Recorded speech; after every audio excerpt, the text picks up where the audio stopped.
Breath of the Wild to this day is still seeing big discoveries, and chances are, at some point, you were scrolling through Twitter, saw some wild looking clip that made you go, huh, that was cool, but I have no f***ing clue what happened. Oh well, and kept scrolling.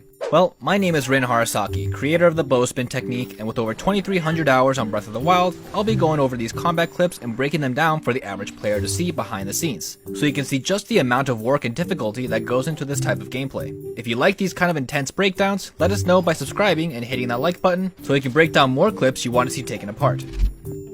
First, let's watch the whole combat sequence by itself without any explanation.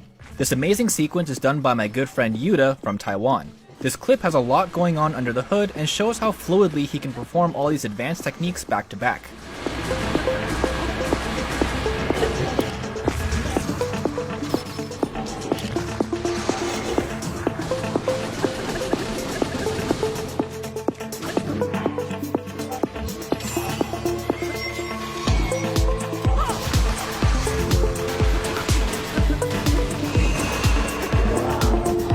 Alright, so let's start at the beginning.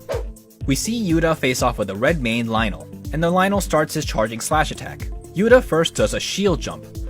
This is a basic skill that you normally wouldn't use in combat, you normally use it for sliding down hills, but this can be used as a quick dodge in any direction during combat. There's also something done here under the hood that you couldn't see with your eyes that I'll explain in a couple minutes. He then locks onto the Lionel and then starts doing a complex sequence. He first performs a simple bomb drop. This is the fastest way to summon a bomb in Breath of the Wild, by dropping it during a jump. Pulling one out and setting it down is much slower in comparison. Now comes the hard part, the Daruk Shield Block Reset, or DSBR. Now, a regular shield block reset is a technique in Breath of the Wild that allows you to perform bullet time anywhere, even on flat ground. By blocking an attack or bomb while jumping, the hit knocks you upwards and lets you jump a second time, what's equivalent to a double jump in most video games. So combining this with a backflip in this case lets you get enough height to enter bullet time anywhere. But Daruk's shield block reset is even harder and adds a second layer to this. Try doing the same as above with Daruk's protection on. It simply won't work because Daruk's protection is getting in the way. This is where it takes a lot of skill, to jump into the attack, turn off Daruk's protection by letting go of ZL, blocking the attack and backflipping to get the shield block reset within milliseconds to get that sought after bullet time. Try it yourself, it's not easy. Alright, now that we're airborne, Yuta goes for the headshot, knocks down the Lionel, stunning him. But something strange happens next, and Link flips his head downward all of a sudden and goes into a strange position. This is called a Thunderclap Rush, also known as TCR. To perform this, you have to tap the attack and arrow shot at the same time to confuse the game to do bullet time and flurry rushes back to back. Also in Breath of the Wild, you've probably done it before, the standard flurry rush. It's pretty simple, you dodge an attack, it goes into slow motion, and then you attack the enemy.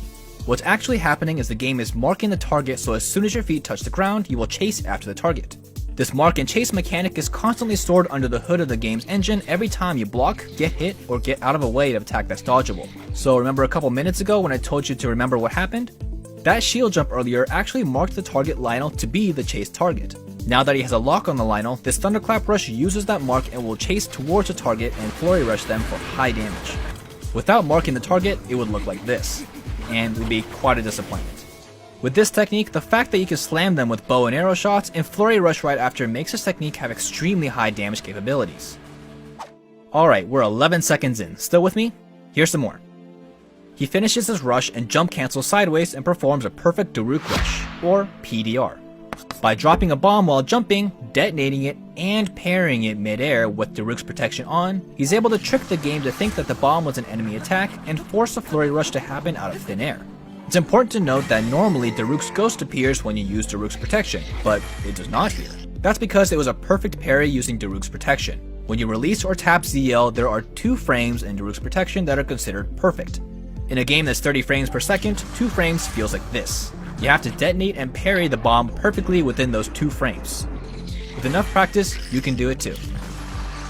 Okay, so with most of the heavy explanations out of the way, now we'll see some repeats of previously shown techniques.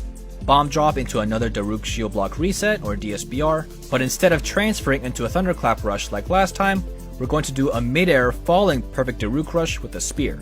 Side note, normal perfect Daruk rushes do not chase the enemy like Thunderclap rushes, so you want to be close while doing this, or use a longer range weapon like a spear to reach out and attack them. After the Spear's Flurry Rush, he then does a simple technique called item hold canceling. Link has a very slow recovery animation after doing Spear Flurry Rushes, so this saves precious time and forces yourself out of that by holding an item. Pretty nifty.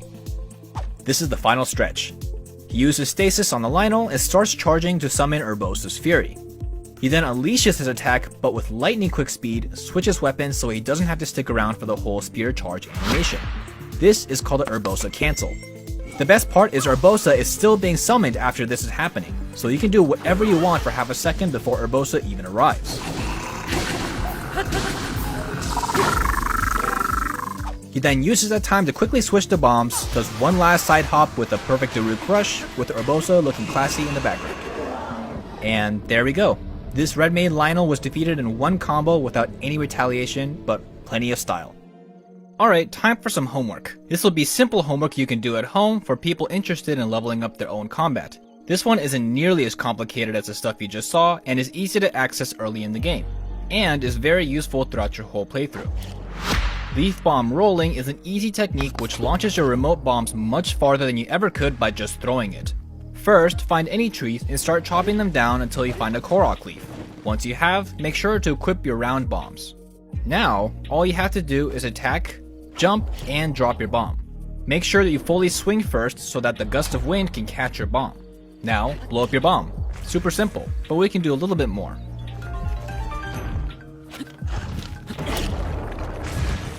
The next step up would be Leaf Bomb Launching, and this gets a little tougher to do. This lets you launch bombs in any direction. What you want to do is hold R to be ready to throw while you have the Korok leaf, then jump, press L to drop your bomb, and then release R, all before your feet touch back on the ground. Again, it's jump, press L, and then release R, quickly in order. If done right, you'll have launched the bomb with the wind and you'll have a neat projectile. Both of these are easy options that are a neat alternative for hunting, puzzling, and combat. Hopefully you'll have mastered this technique by the time the next episode drops.